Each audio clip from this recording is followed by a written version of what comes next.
Hello বন্ধুরা, কেমন আছো তোমরা সকলে? আশা করছি যে যেখান থেকেই দেখছো সকলেই খুব ভালো আছো। আর তোমাদের এত এত ভালোবাসা পেয়েও কিন্তু আমি অনেক ভালো আছি। তো বন্ধুরা, তোমরা কিন্তু দেখতে চেয়েছিলে আমার ডেইলি ব্লগ, তো তোমাদের রিকোয়েস্টে নিয়ে চলে এসেছে কিন্তু আজকে একটি ছোট্ট ব্লগ ভিডিও। তো দেখি তোমাদের কতটা ভালোবাসা আমি পাই।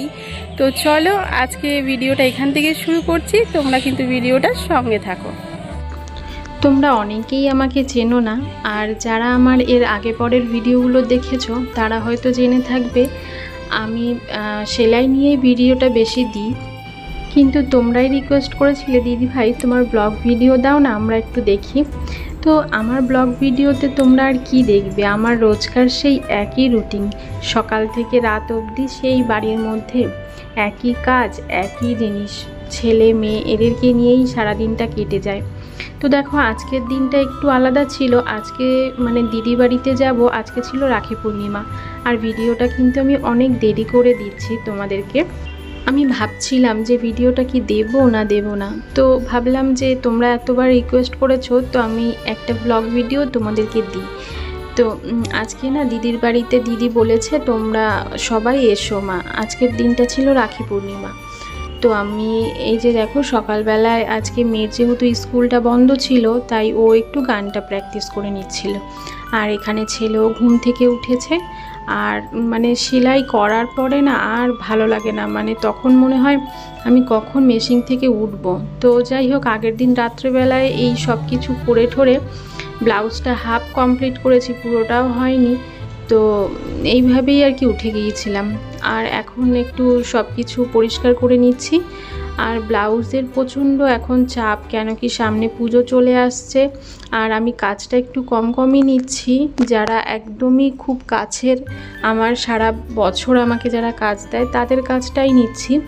আর যারা এমনি আসছে তাদেরকে বলছি আমি এখন কাজ নিচ্ছি না, কেন কি আমার পক্ষে সম্ভব না এইভাবে ভিডিও দিয়ে তোমাদেরকে, তারপরে মানে সেই সব কিছু মানে আমি অ্যাডজাস্ট করতে পারছি না।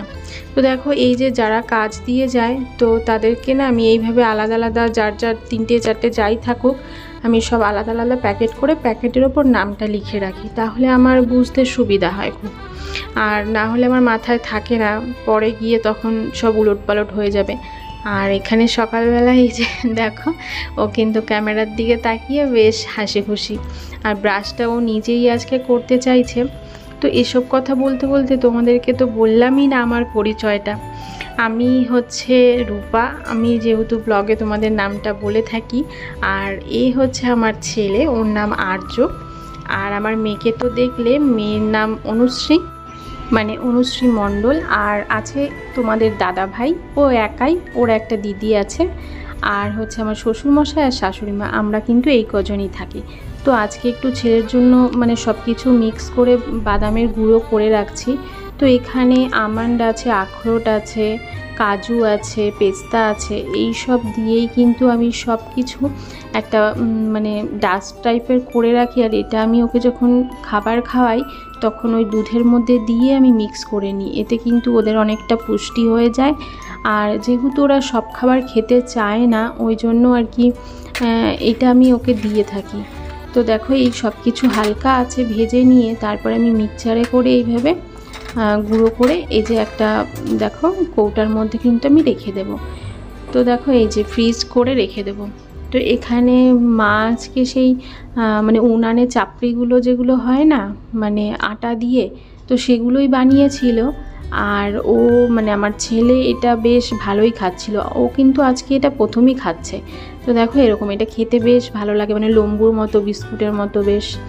আর এখানে সকালবেলায় আমরা কুমড়ো ভাজা আর রুটি মানে খেয়ে তারপর দিদি বাড়িতে যাব। তো মেয়ে এখানে পাতা বাটা রয়েছে, এটা দুধমান কচুর পাতা মনে হয়। তো যাই হোক, এখানে দেখো দিদি বাড়ি যাওয়ার জন্য আমি কিন্তু শাড়ি পরে রেডি হয়ে গেছি। আর আজকের দিনটা একটু হয়তো আলাদা, বাড়ির বাইরে বেরোচ্ছি। রোজ কিন্তু আমি মোটামুটি সকাল থেকে রাত অবধি বাড়িতেই থাকি। আর এখানে আমি যখনই ওপরে আসবো, এসে ওর একটা দুষ্টামি করতেই লাগবে। মানে ও এখানে দেখো এই যে মানে মলম একটা নিয়ে গোটাটা বের করে নষ্ট করেছে। তো আজ আমরা দিদি বাড়িতে সবাই মিলে একসাথে যাব, তাই জন্যই আর কি বড় গাড়িটা বের করা হয়েছে। আর এখানে ওরা আগেই গাড়িতে উঠে বসে রয়েছে। আর আমার কেন জানি না মানে গাড়ির ভেতরের এসিটা যদি অন করে খুব একটা অস্বস্তি বোধ হয়, তার থেকে মনে হয় খোলা জানলার মানে প্রকৃতির সুন্দর হাওয়াটা লাগবে, সেটাই মনে হয় বেশি ভালো লাগবে। আর ছেলে বলছে মা আমি সামনে যাব, তো ও সামনে গেলে ওর বাবাকে খুব বিরক্ত করে। তো যাই হোক, তারপরে আবার ও পরে মানে সামনে গিয়ে আবার বলছে মা আমি পেছনে আসব, মানে এরকম ও এরকমই করে। যখন আমি বাবার বাড়িতে যাই, তো বহরমপুর থেকে হরিণঘাটার রাস্তা কিন্তু বেশ অনেকটা ডিস্টেন্স, তো অতটা মানে সময় গাড়ির মধ্যে থাকতে ও খুব বিরক্ত হয়ে যায়।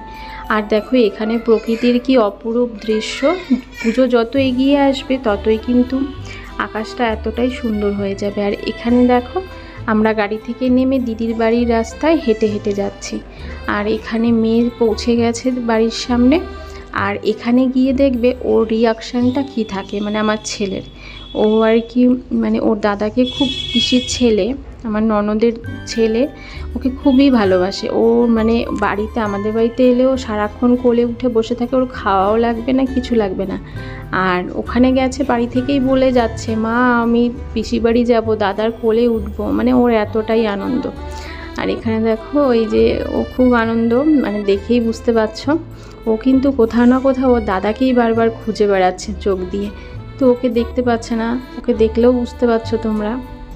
তো দাদা লুকিয়ে আছে, আর আমি বলছি দাঁড়াতে, তো এখানে দাঁড়া, আমি ওর রিয়াকশানটা এখানে করব। তো এখানে ওই যে ওকে এসে ও ডাক দিয়েছে, দেখে দেখো কতটা খুশি। এই যে ভাই বোনের যে ভালোবাসাগুলো, এগুলো কিন্তু ছোটোবেলাতেই থাকে, পরে আস্তে আস্তে বড় হয়ে গেলে দেখবে সবাই সবার মতো কিন্তু একটা আলাদা সেট আপে তৈরি মানে সরে যায়। তখন মানে আমরাও ছোটোবেলায় যে পিসির মেয়ে ছেলে সবাই একসাথে থাকতাম, এখন আর সবার সেই সময়টা হয়ে ওঠে না। আর এখানে গিয়ে দিদি সব কিছু করে রেখেছিল, মা গিয়ে যে খাসির মাংসটা রান্না করছে। মা কিন্তু সব জায়গায় গিয়ে রান্নার ডিউটিটা মারই পড়ে, মানে উনি রান্না করতেও ভালোবাসে আর রান্না ওনার ভালোও হয়। তো এখানে দেখো ওরা কোল্ড ড্রিঙ্কস খাচ্ছে, আর আমি মানে ওপরের দিকে যাচ্ছি, মানে দিদিরা এখনও ওপরে পুরোপুরি ওঠেনি। তো ওদের ঘরগুলো মোটামুটি ওপরের কমপ্লিট হয়ে গেছে, কিন্তু ওপরটা কমপ্লিট হওয়ার পরে আমি ওদের বাড়িতে আসিনি, তাই আমি দেখতে যাচ্ছি ওপরের ঘরগুলো কেমন রং করলো, কেমন কি করলো। নতুন ঘর নতুন রং সব কিছু, অবশ্যই সব কিছুই সুন্দর লাগে দেখতে। আর এটাই সবথেকে মানে সুন্দর তো অবশ্যই লাগে, এটাকে পরিষ্কার করে রাখতে কিন্তু আমাদেরকেই সবথেকে বেশি মানে দেখে রাখতে হয়। ছেলেরা কিন্তু এসব দিকে কেউ মাথায় রাখে না যে কোন জিনিসটা কোথায় পরিষ্কার রাখতে হবে, কি করতে হবে, এগুলো সব কিছুই মেয়েদের কাজ। আর এখানে দেখো আমার ননদের মেয়ে, ও মানে নাচ করছে, খেলা করছে, মানে আমরা ওপরের দিকে যাব, এটা ওর কিচেন, মানে এটা বন্ধ ছিল জানলায়, ওই জন্য একটু অন্ধকার অন্ধকার লাগছে।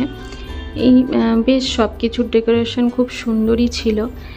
প্রত্যেকটা মেয়ের জীবনেই এমন একটা শখ থাকে যে সবটা সে নিজের হাতে স্বপ্নের মতো গড়বে বা তার ইচ্ছে মতো সব কিছু হবে, এটা হয়তো প্রত্যেকটা মেয়েরই স্বপ্ন থাকে, কিন্তু যার যার মানে পরিস্থিতি অনুযায়ী সে ততটাই হয়তো গোছায়।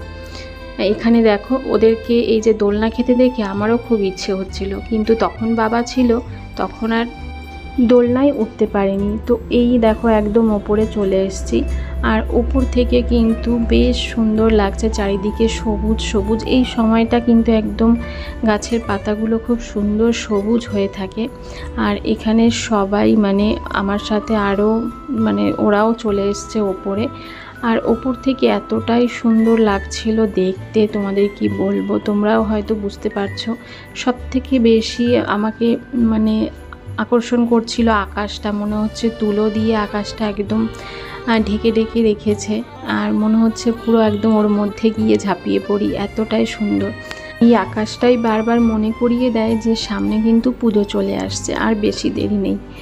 তো এরপরেই কাশফুল ফুটতে শুরু করে দেবে। আর এখানে দেখো আমিও একটু চড়ে নিলাম দোলনা।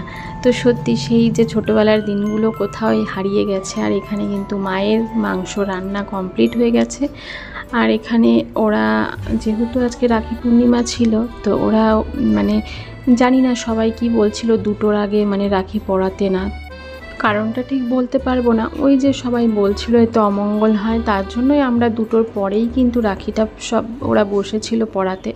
তো এখানে আমার ছেলেকে পড়িয়েছে, আমার ছেলে তো পড়বেই না, খুলে দাও খুলে দাও।